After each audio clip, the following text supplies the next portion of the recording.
और इस बीच हमारे साथ शेखर सुमन साहब भी जुड़ चुके हैं। शेखर साहब, वाकई कल अभी हम बात कर रहे थे और जब हम इरफान साहब के बारे में बात कर रहे थे तो वाकई बहुत ज़्यादा दर्द अपने दिलों में थे लेकर के बात कर रहे थे। आज सुबह सुबह जब हम एक बार फिर से सुनते हैं कि हमारे साथ एक और लीजेंडरी एक्टर नहीं रहा, तो ये कितना शॉकिंग है आपके लिए?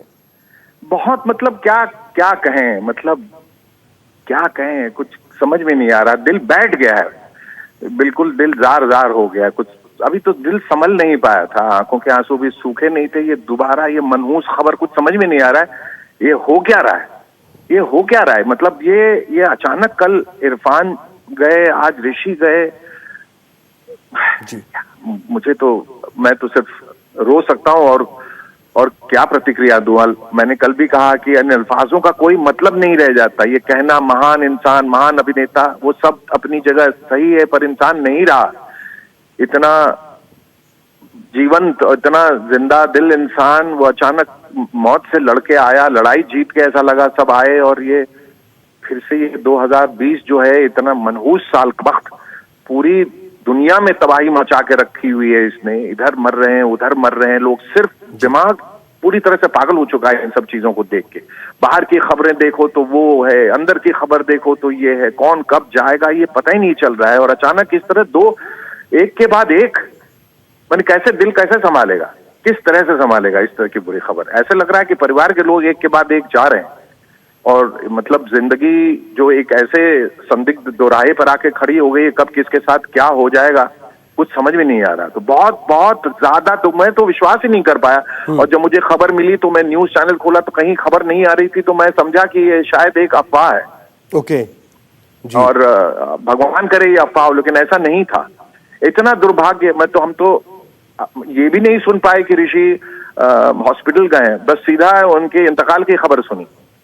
और कल रात में ही उन्हें कल शाम में ही उन्हें अस्पताल में भर्ती कराया गया था। क्योंकि देखिए शेखर, हम लोगों के साथ क्या ऐसा है कि हम लोग इरफान खान के जाने के बाद इतने दुखी थे और जिस तरीके से लगातार उसी सदमे से उबर नहीं पा रहे थे। तो अब जब ये, अगर हम, आप तो खुद एक इतने फाइन एक्टर हैं और एक एक्टर को आप बेहतर तरीके से पहचान सकते हैं। जब हम ऋषि कपूर को देखते हैं, उनके करियर ग्राफ को देखते हैं सर, तो आप ये देखिए कि पहले जो एक चॉकलेटी हीरो के तौर पर उनकी इमेज रही, जिस तरीके से वो एक खूबसूरत गोरा चिट्टा नौजवान नजर आता था और तमाम लड़कियों का दिल जो है वो कहीं ना कहीं उसकी तरफ आकर्षित हो जाता था।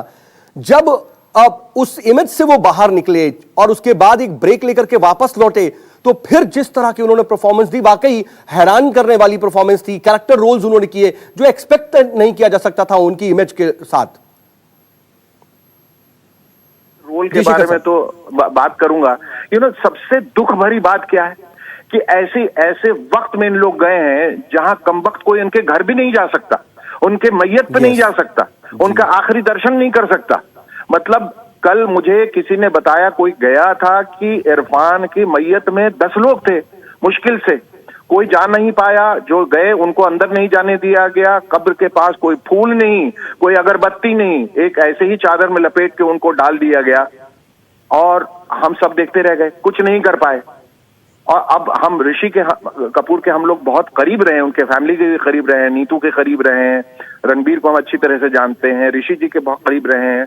क्योंकि एक वक्त था जब मैं फिल्म अनुभव कर रहा था जिसके प्रोड्यूसर सुजीत कुमार थे, इन लोग आपस में बहुत दोस्त थे, ऋषि कपूर, जितेंद्र, राकेश रोशन वगैरह।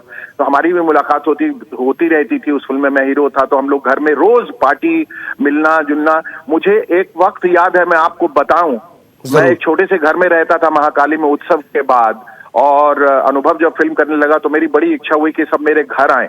मैंने उन लोगों को फोन किया, जितेंद्र जी को, ऋषि कपूर को, ये सब बड़े बड़े कलाकार थे कि आप प्लीज मेरे घर खाना खाने आइए। मतलब मुझे वेट नहीं करना पड़ा, शाम 8 बजे ऋषि कपूर मेरे घर पे थे।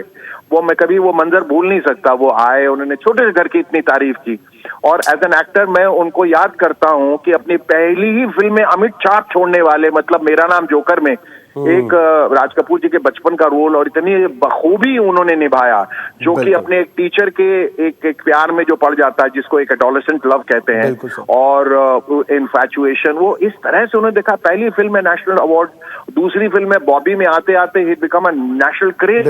वो छोटी सी स्कूटर पे बैठ के, वो मफलर लंबा सा, वो फिर खेल खेल में, कभी कभी में इतना जबरदस्त उनका, और इतनी लंबी लंबी नसीब फिल्में बच्चन साहब के साथ। बच्चन साहब ने ट्वीट किया, I am destroyed, I can imagine what is going through. Exactly sir, वाकई अपने आप में ये वाकई बहुत ज्यादा दुखद है। बहुत शुक्रिया शेखर साहब हमारे साथ जुड़ने के लिए। अगर आपको हमारा ये वीडियो पसंद आया हो तो इसे लाइक और शेयर जरूर करें। अगर इस वीडियो पर आपकी कोई राय है तो नीचे कमेंट भी कर सकते हैं। और हाँ, देश और दुनिया की तमाम खबरों से वाकिफ रहने के लिए अभी सब्सक्राइब करें न्यूज़ 24 का यूट्यूब चैनल। न्यूज़ 24, निष्पक्ष खबरें।